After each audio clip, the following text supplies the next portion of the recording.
and I think we'll make a start. So hello, and thank you for joining us to discuss the new methodology for this year's Forest 500 assessments.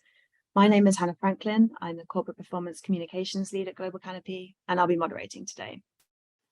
Now in its 10th year, Forest 500 ranks the most influential companies driving tropical deforestation. But these companies also have the power to transform cattle, timber, soy, and palm oil supply chains. In order for this to happen, we need transparency. Transparency is central to our mission at Global Canopy. This is because progress can only be made if everyone shares their learnings. We're hosting this webinar today to give you an overview of how we assess companies and answer any questions you may have. A couple of points of housekeeping before we start. Please post your questions for our panel in the Q&A box. We'll have time for questions in the second half of the webinar. The chat function is also open for discussion. And the webinar is being recorded and will be shared afterwards. So today we'll hear from Emma Thomson, head of the Forest 500, who will explain the new assessment methodology for companies in the Forest 500. We'll also hear from André Vasconcelos, Global Engagement Lead at Trace, who will provide some context about EU regulations and legislation. But before we get into the content today, we have a quick anonymous poll that we'd like you to answer. This should be coming up on your screen now. So the question is, what is the biggest challenge your company is facing in achieving supply chains that are free from deforestation, conversion, and associated human rights abuses? And the options are setting clear targets to be conversion and deforestation free in line with best practice, reporting on progress towards being conversion and deforestation free, lack of transparency with our supply chains, eliminating associated human rights abuses from supply chains, or complying with incoming due diligence legislation within the next 18 months. I'll just give you a moment.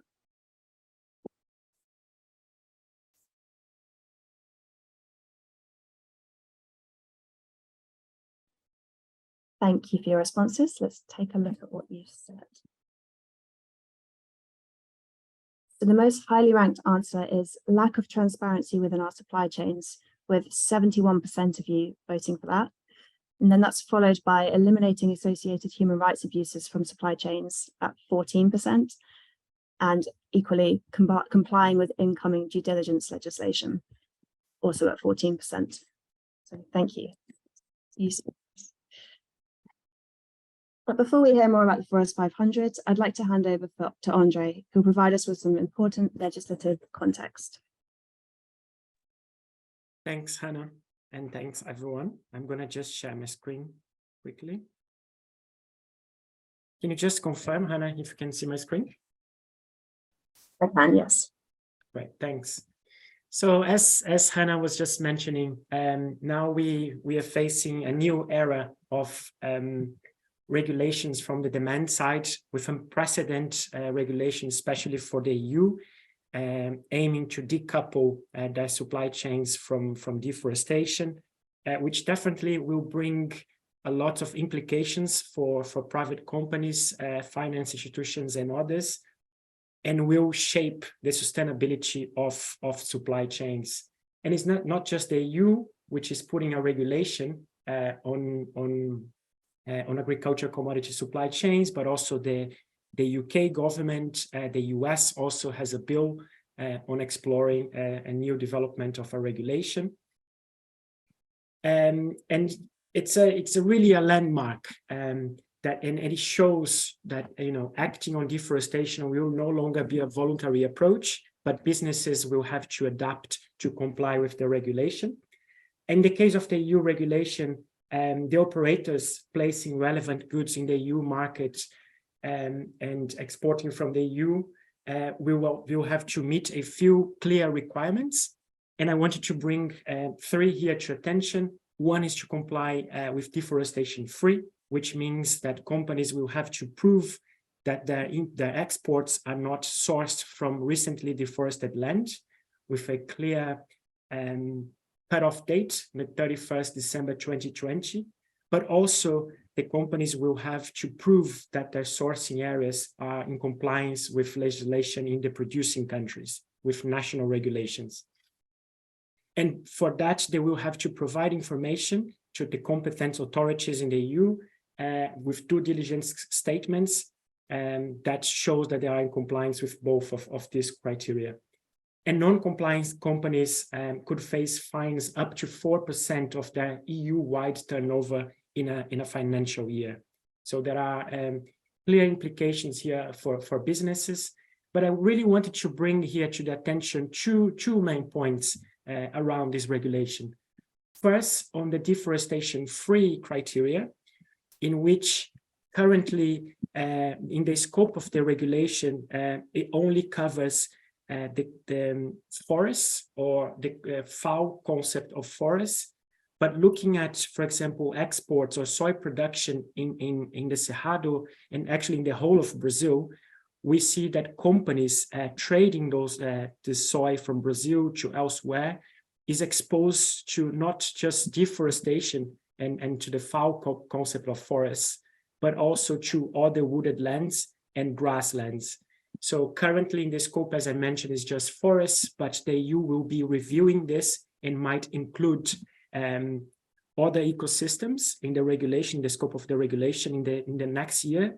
So this will have potentially some big implications. So this is something that is important to look at. But also another point that I wanted to bring here is that it's a much more complex to check compliance with relevant legislation. And for that, I mean, we've done a study that we published in 2020, looking at to what extent soy exports in the largest state, in the largest producer state of soy in Brazil, Mato Grosso, is exposed to illegal deforestation. And we saw that a lot of, here in this chart, we are looking at all deforestation on soy farms, only on soy farms. And in red is where there is production of soy or cultivation of soy. And in gray, we are looking at illegal deforestation happening on soy farms, but outside of the soy production. So I wanted to bring this point here that, for example, even in the Amazon, soy are being exported labeled as deforestation free, but it's not even in compliance with national regulations. And this is something that Forest 500 looks at as well, that Emma will explain further later on. But I think it's an important point to bring to the attention that there is a lot of, soy being considered as deforestation free because, it's only monitored where the soy or the commodities is cultivated. But when it comes to compliance with a national regulation, it has to be at a farm level. So companies will have to ask for more information for their suppliers to check whether, they are in compliance or not. And as we show here, a lot of the soy is actually, in the case of Mato Grosso, has some risks of being linked to illegal deforestation. And it's not just regulations in Europe that are coming up or in the US, but also we've been seeing some signals coming from one of the largest consumer markets, like in the case of China. So we saw that last month, after Lula's visit in China, they released a joint statement and agreed that they want to work together to really eliminate illegal deforestation from their imports. So that also will send a strong signal to the supply chains. So just to finalize here, just to mention that acting on deforestation is now a must-do, as I mentioned before, and no longer voluntary approach. And while companies will face more scrutiny to prove that the supply chains are not linked to deforestation, conversion, and social rights abuses, they also have a unique opportunity to really level the playing field and for companies to work together to improve traceability, transparency, and eliminate deforestation, conversion, and associated human rights abuses. So that's what I just wanted to set the stage on how these new regulations will probably influence the governance of the supply chains and the sustainability of the supply chains. Thank you so much. Thanks, Andre. Now let's hand over to Emma, who's going to give an introduction to why companies should act on deforestation and our assessment process for Forest 500 companies. And just a reminder that if you have any questions, please post these in the Q&A box. Great, thank you, Hannah. And I know that some of you are already familiar with the Forest 500 and the work that we do, but I did just want to take a few minutes to give a quick introduction to exactly what Forest 500 is, and as Hannah said, how our assessment process works. Next slide, please. In 2014, Forest 500 was developed to hold companies and financial institutions accountable to the different deforestation commitments that they were making as part of things like the New York Declaration on Forests and the Consumer Goods Forum.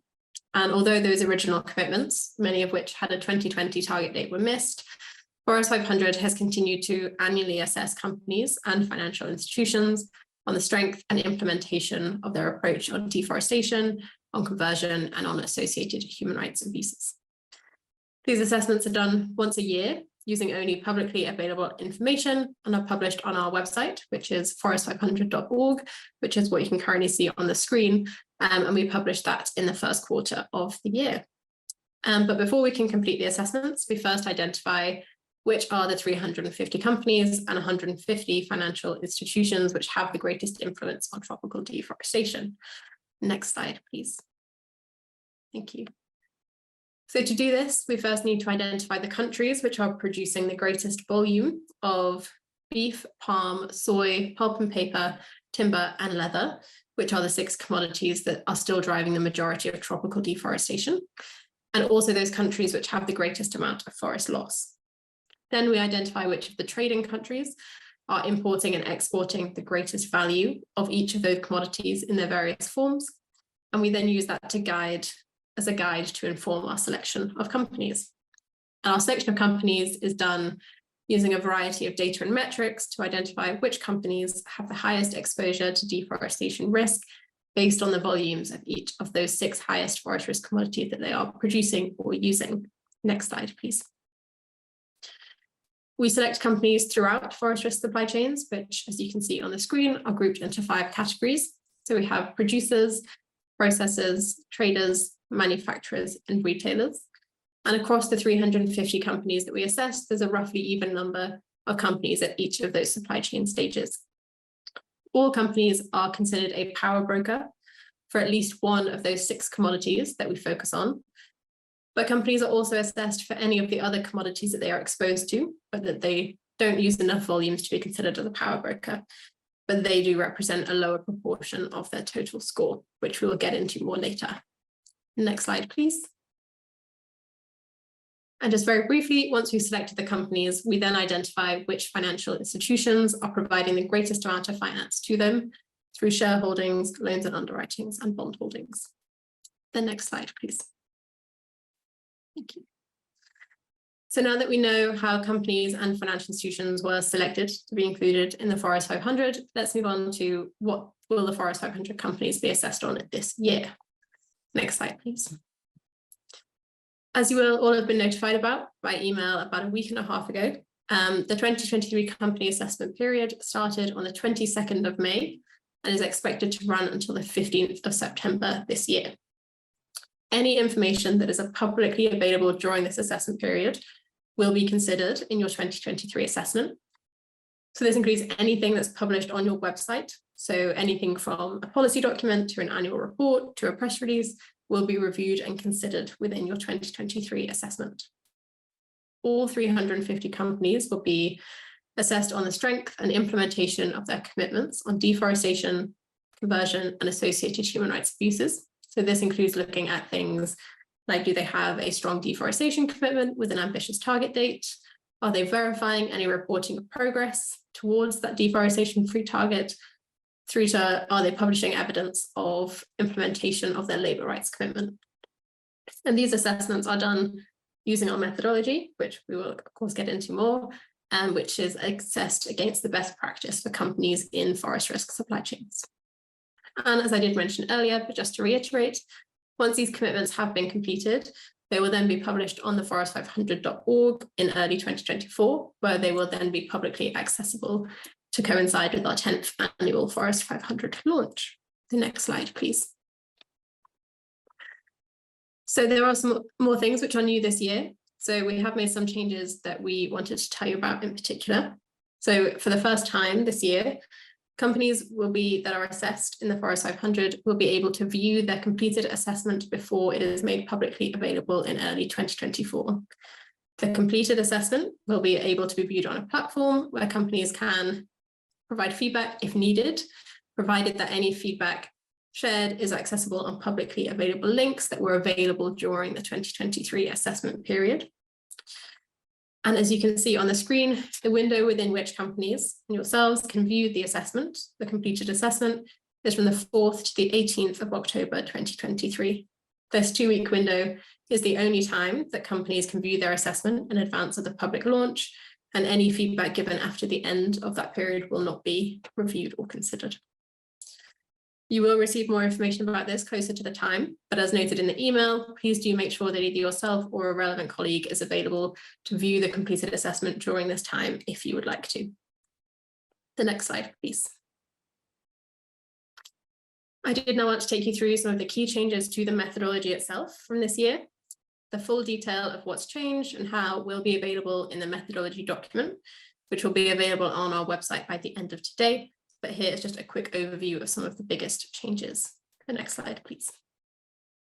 Just as a quick reminder, our methodology continues to be broken down into 4 main sections. So overall approach, which looks at the company's high-level approach on deforestation.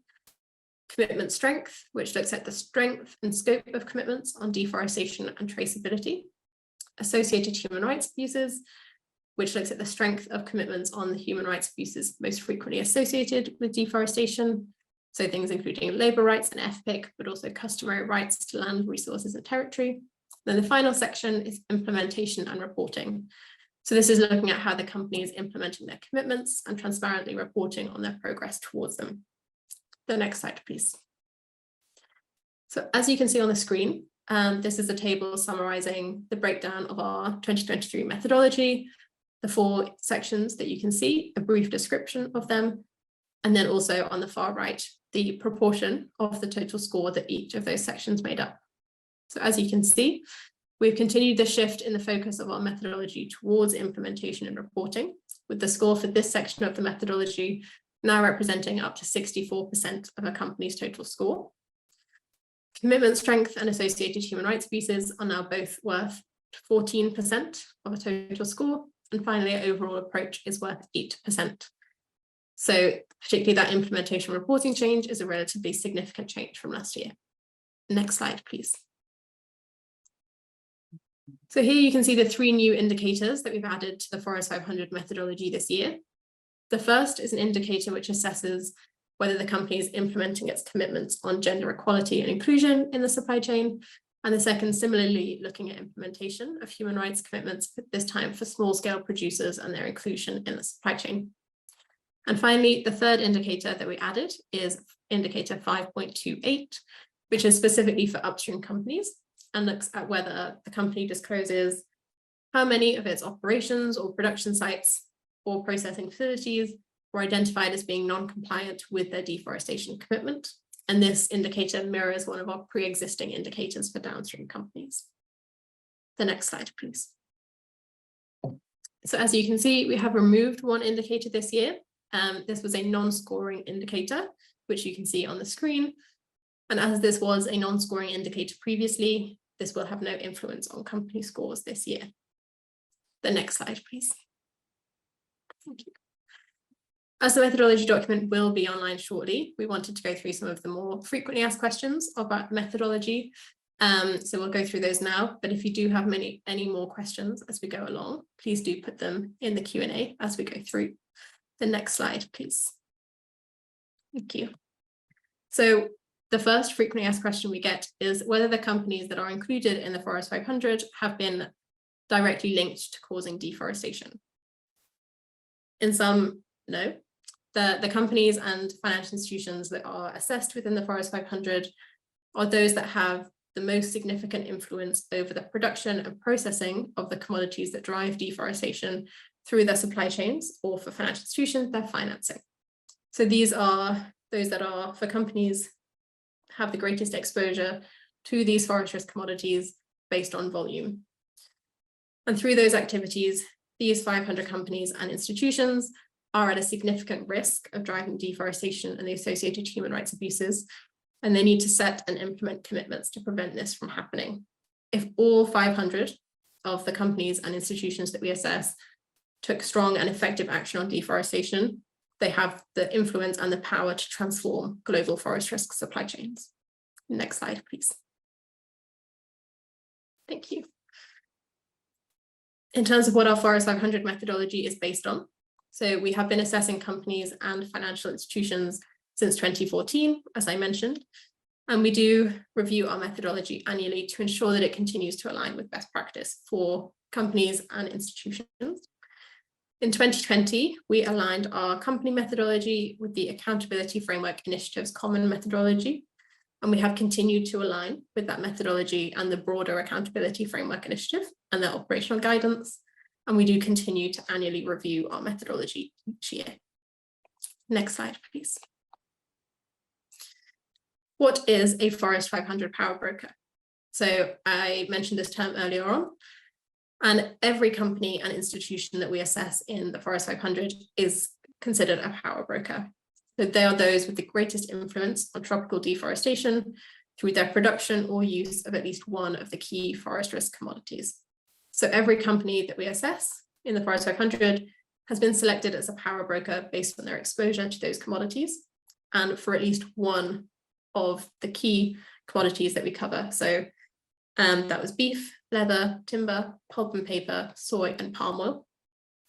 But companies that are a power broker for one commodity can also produce or use other forest risk commodities, often in lower volumes.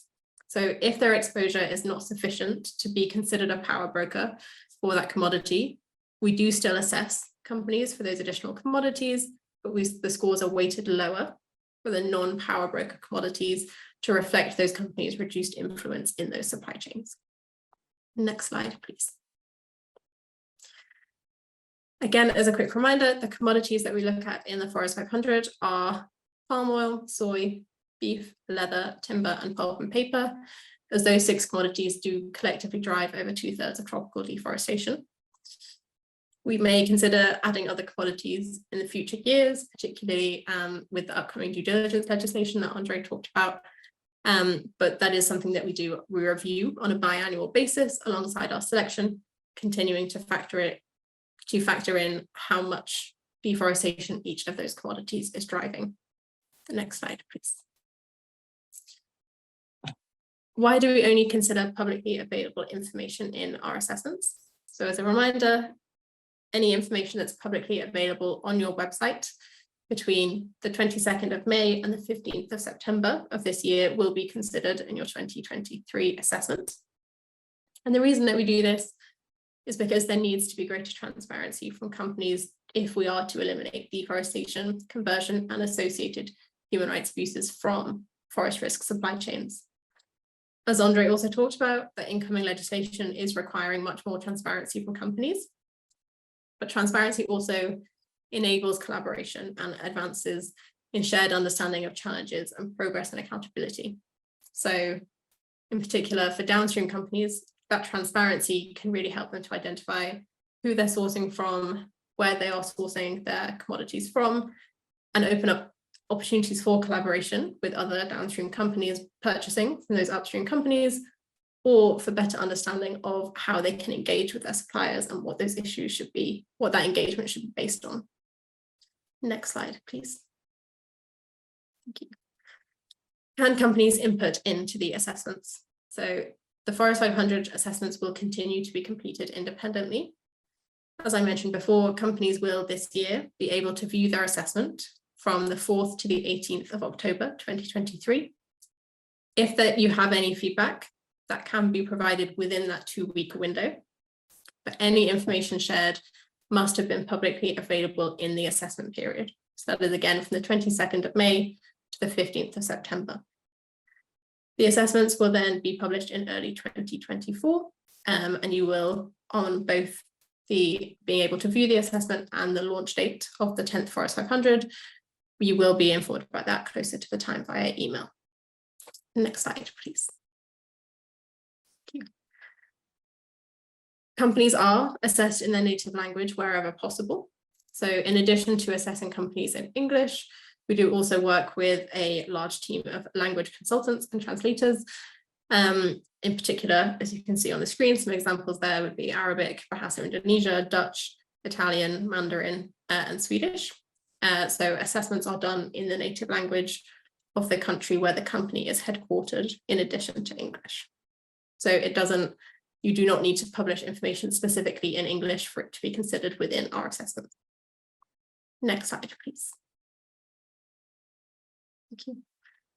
Another question we often get is, how do score bands work? So as we looked at earlier, companies are given scores out of 100. But as you can see on our website, those scores are translated into a score band out of 5.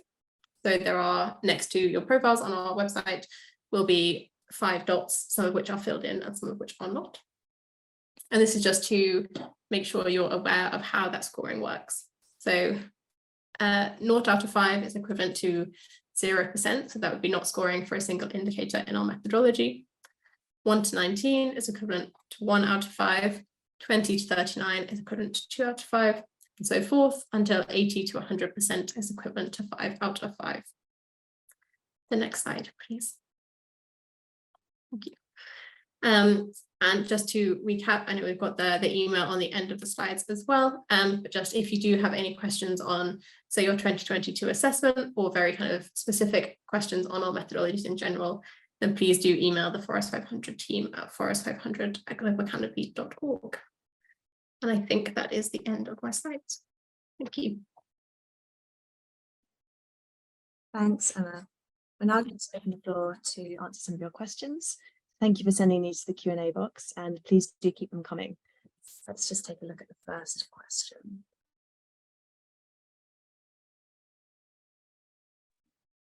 The first question is, why doesn't Forest 500 look at cocoa or coffee? So we do get this question quite frequently, and it is something that we do review. We did our last selection in 2022, and we will be doing our next selection in 2024. And we do review which commodities we cover on that biannual basis.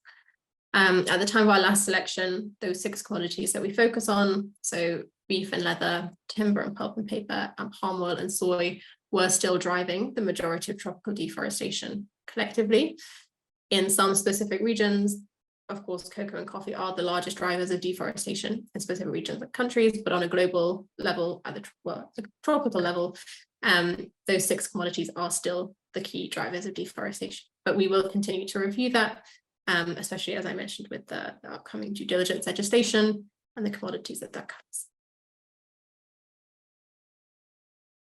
Thanks, Anna. Next question is, how are companies selected to be part of the Forest 500? I think you did go into a little bit of detail on that in the presentation, but perhaps worth recapping. Yeah, absolutely. So it is a lengthy process to do our selection.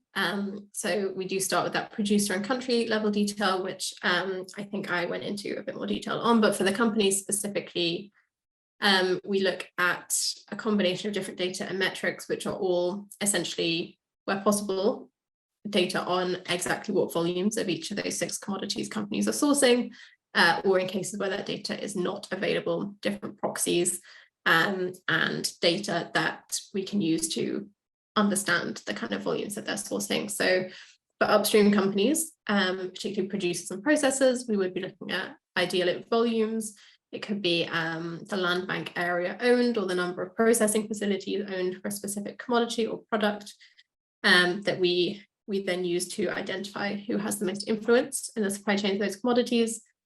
Whereas for downstream companies, particularly kind of manufacturers and retailers, it is more, in often cases, more around market revenue or revenue from specific sectors such as personal care or home care, that we can then use to understand what volumes of commodities they are using, and thus how much influence they have in the supply chains of those commodities.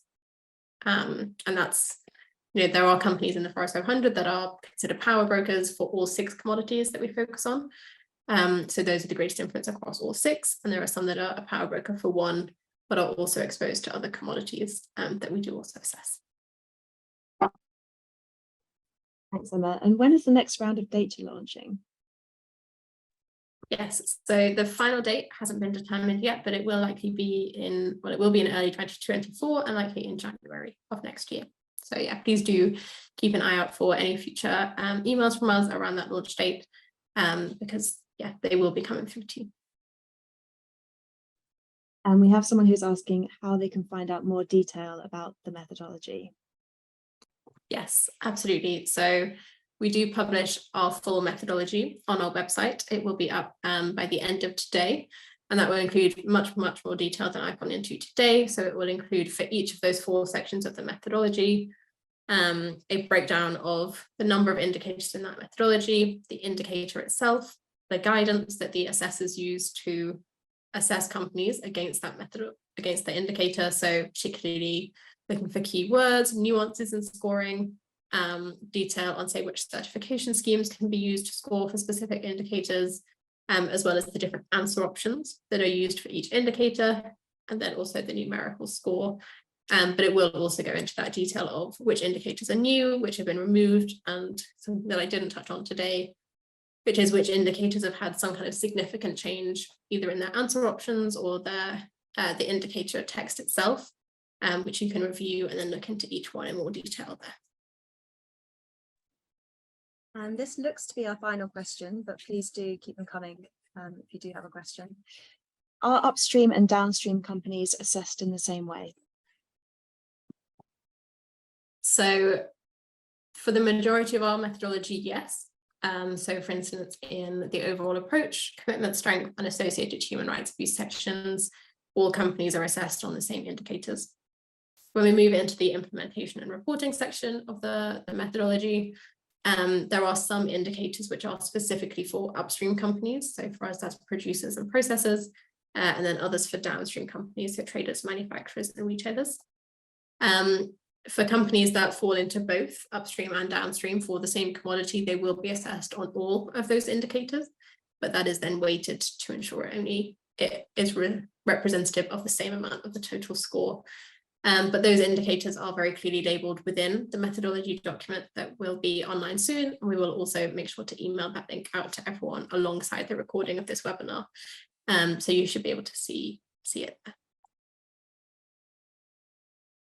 Well, if there are no further questions, we just wanted to thank you for joining us on this webinar today, and for all of your questions. And thank you to Emma and Andre for their presentations as well. As we've mentioned, a recording of this webinar will be shared with you soon, and that will include links to the 2023 methodology. So there'll be much more detail there for you to take a look at. And lastly, we'd be really grateful if you could complete a short survey at the end of this webinar, and it should appear in your web browser very shortly. So thanks very much, everybody.